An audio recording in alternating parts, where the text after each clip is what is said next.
Grab a large planter and saucer to create a versatile centerpiece for your outdoor table. You'll have the most flexibility if you choose a planter that is wide and low. Start by drilling holes in the center of both the planter and the saucer. A 2-inch drill bit will create a hole that is the perfect size for most standard outdoor umbrellas. You now have a perfect centerpiece for your table that can be used in a variety of ways.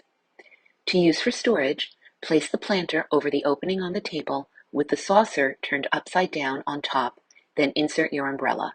The saucer now serves as a lid, and the planter can be used to store all of your summer essentials. The planter can also serve as a handy ice bucket. Use the planter alone and fill with ice to keep drinks cold and easily accessible. The gap between the hole in the planter and the umbrella allows the ice to neatly drain as it melts. You can also use the planter and lid to create an easy lazy Susan. Place the saucer right side up on top of the planter.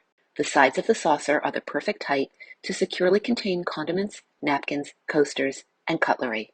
And of course, you can use the planter as a planter. Place the saucer underneath the planter, insert your umbrella, and add your plants. No need to fill the planter with dirt. Simply place the pots directly inside, creating a colorful addition to your outdoor table.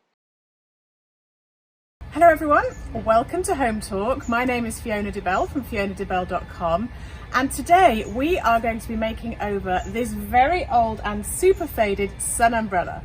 And how we're going to do that, first of all we're going to wash it. So the first thing we need to do is we need to take this cover off it so I can throw it in the washing machine. How do I do that? Well, I literally just screw this off here, take it off, and look, you can really see there the colour that was the original colour of this. And I actually still quite like the faded colour. It reminds me of an ocean. It's very, very pretty. So the first thing I need to do is take this off, and I've loosened the umbrella a little bit so it's not fully expanded. And it's very easy. I literally just pop off each of these little end pieces, and I am going to throw them in the washing machine. Why am I throwing them in the washing machine? Well, because we just don't know if there's any grease or any kind of mold or anything lingering on here, and it just makes sure that we're starting off with a clean umbrella canopy. So I have washed this umbrella cover. I did not use a conditioner or a softener on it because that creates a coating on top of the surface. So the first thing I'm going to do, I'm actually going to paint this using Dixie Belle colours, so Dixie Belle chalk mineral paint. I've got a number of different pastel colours, and I will tell you that before I started actually doing this, I was very unsure as to what I was going to paint on it. I wasn't sure whether I wanted to do spots, whether I wanted to do a sea scene, because this gorgeous colour really is nice, or whether I was going to do stripes of paint. I think I'm just having a little practice here with my spots.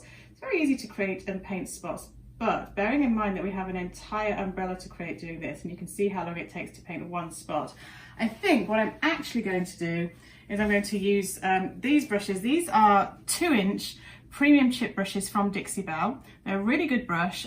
They're not super expensive, and they do allow a really good coverage. So the first thing I'm going to do with that, I'm going to damp that just so that if the paint glides on more easily. I'm just going to damp that off here, and I'm actually going to damp the surface of my umbrella too. I'm going to take this. This is Dixie Belle paint, chalk mineral paint in cotton, and I like this because the sun will bake it nice and hard. I'm literally, I think, just going to do a paint stripe on here. So just like that. We'll start off with that one. And I really like the way that you get the ends of this just kind of like the paint, which is exactly what they are. So that's my first colour. The next colour I'm going to use is this one. This is Rebel Yellow, again from Dixie Belle chalk paint, and I'm going to literally just use a mixture of yellows, pinks, whites, and a slightly deeper blue. So again, I've got a clean brush to do this. I'm going to do the same thing here. I'm going to dip my brush in here, and then I'll do it this way for you so you can see. I'm going to just paint a stripe around about the same size, just across there. Very pretty. And although it's not going to take away all of the fading out of this particular umbrella, what it will do is give us a really nice kind of beautiful background. Same thing again, I'm going to do this, I'll remove it away from being over the paint, damp my brush, and now I'm using, this is a colour called Pink Champagne. It's a lovely pale pink.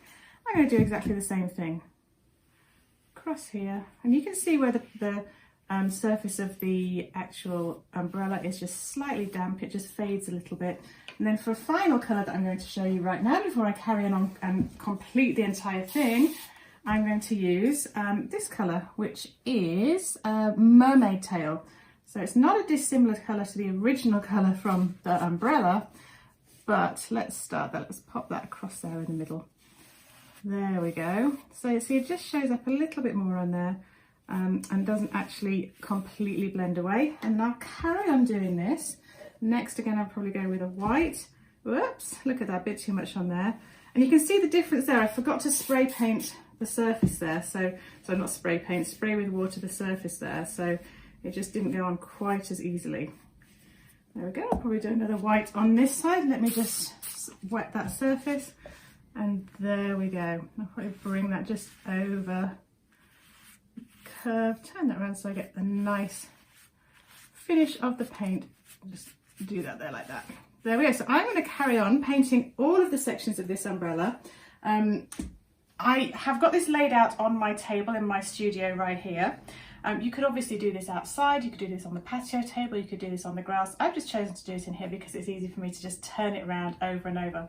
The way I'm going to do this is not try and do the entire section all at once. I'm going to do the top section and then I'll move it along a bit like ironing, and I'll do that all the way around, and then I'll do this next bottom section. So let me carry on doing that, and next time you see me we should have a beautifully painted umbrella. So one quick tip that my very mathematically minded husband just pointed out to me is that actually I need to curve this up along these seams. And the reason for that is because the bottom of the umbrella along here is where the straight edge is.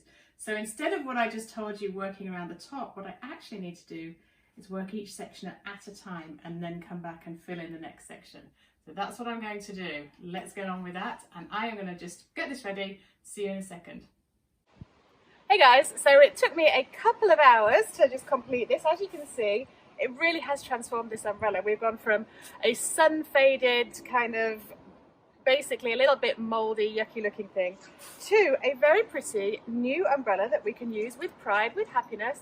I love it. The only thing I'm going to do, because I did notice when I was painting this and I was spraying the water on it, it's no longer waterproof. If it ever was, I don't know. I saved this from the landfill, so who knows. So I've got this product here, which is called 303 Fabric Guard, and I'm going to just spray that on, just a very light coating here and there. Oh, my dog's found a raccoon. That's just crazy. So here we go. I'm just going to spray this on just to make sure it's completely waterproof. And they do say the best way to dry this out is to do it in the hot sunshine. So I'm going to do that right now. It's a hot sunny day here in Toronto. So let me get that finished up. I will just spray it all over and we will see what it looks like from the other side. As you can see, you get this beautiful dappled light coming through when the sun shines onto this umbrella. So you can actually see the pattern of the brush strokes under here. I really like it. It's kind of nice and pretty. I wasn't quite sure how this would look from the underside, but guess what? It's pretty good. So I hope you've enjoyed this. I am just going to show you one last thing. I'm going to show you what the umbrella looks like when it's standing up. So I'll do that right now, and then you can go off ahead and paint your own umbrella. So once the umbrella's down, you actually get this lovely effect, this lovely pattern just running through it. It looks really nice up, it looks really nice down. Saved from the landfill, everybody. That's exactly what we're all about here on Home Talk. I hope you've enjoyed this tutorial. My name is Fiona DeBell, and I really look forward to seeing you next time here on Home Talk.